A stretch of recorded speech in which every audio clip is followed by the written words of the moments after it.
జోష్న దశరథ్ దగ్గరికి జ్యూస్ తీసుకొచ్చి ఇచ్చి తాగమని చెప్తూ ఉంటుంది.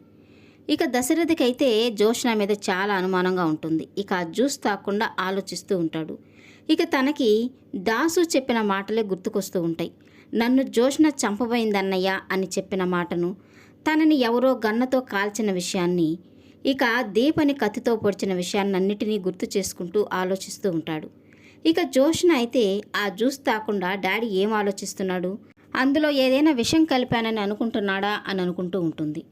ఇక దశరథ్ అయితే ఆ జ్యూస్ తాగకుండా టేబుల్ మీద పెట్టేస్తూ ఉంటాడు. ఇక జోష్న వాళ్ళ డాడీని అడుగుతూ ఉంటుంది.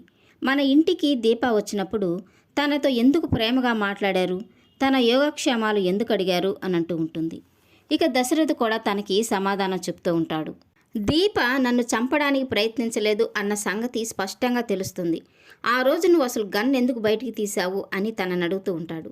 ఇక జోష్న అయితే దీప నన్ను చంపుతుందనే భయంతోనే గన్ను బయటికి తీశాను డాడీ అని చెప్తూ ఉంటుంది. మరి అలాంటప్పుడు నీ చేతిలోంచి దీప గన్ను తీసుకోవడం కూడా తప్పేం కాదు కదా అని అంటుంటాడు. ఇక జోష్న అయితే గన్ను తీసుకోవడమే కాదు డాడీ, మిమ్మల్ని కాల్చింది కూడా అని చెప్తూ ఉంటుంది. కానీ ఆ బుల్లెట్ దీప పట్టుకున్న గన్నులోంచి వచ్చింది కాదని కోర్టు స్పష్టం చేసింది కదా జోష్న అని చెప్తూ ఉంటాడు.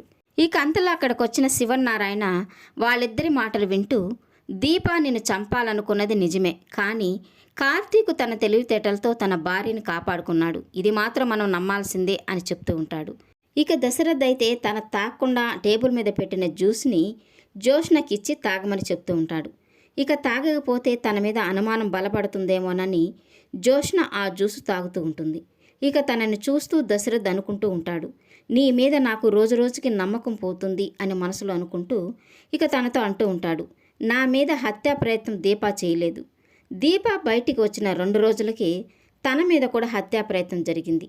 దీన్ని బట్టి ఒకటి నాకు బాగా స్పష్టంగా అర్థమవుతుంది, నాకు దీపకు ఎవరో కామన్గా శత్రువు ఉన్నారు అని తను చెప్తూ ఉంటే ఇక ఒక్కసారిగా జోష్న షాక్ అయిపోతూ ఉంటుంది.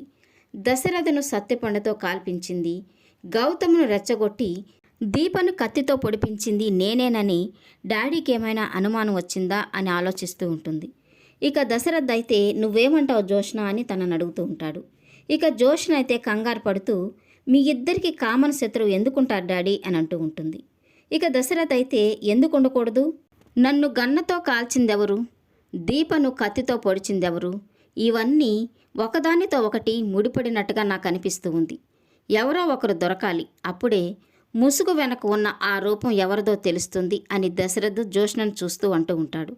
ఇక జోష్న అయితే కంగారు పడిపోతూ, డాడీకి నా మీద అనుమానం చాలా ఎక్కువగా ఉన్నట్టుంది, చాలా జాగ్రత్తగా ఉండాలి అని మనసులో అనుకుంటూ ఉంటుంది. ఈ వీడియో నచ్చినట్లయితే లైక్ చేయండి, సబ్స్క్రైబ్ చేయండి. Thank you for watching.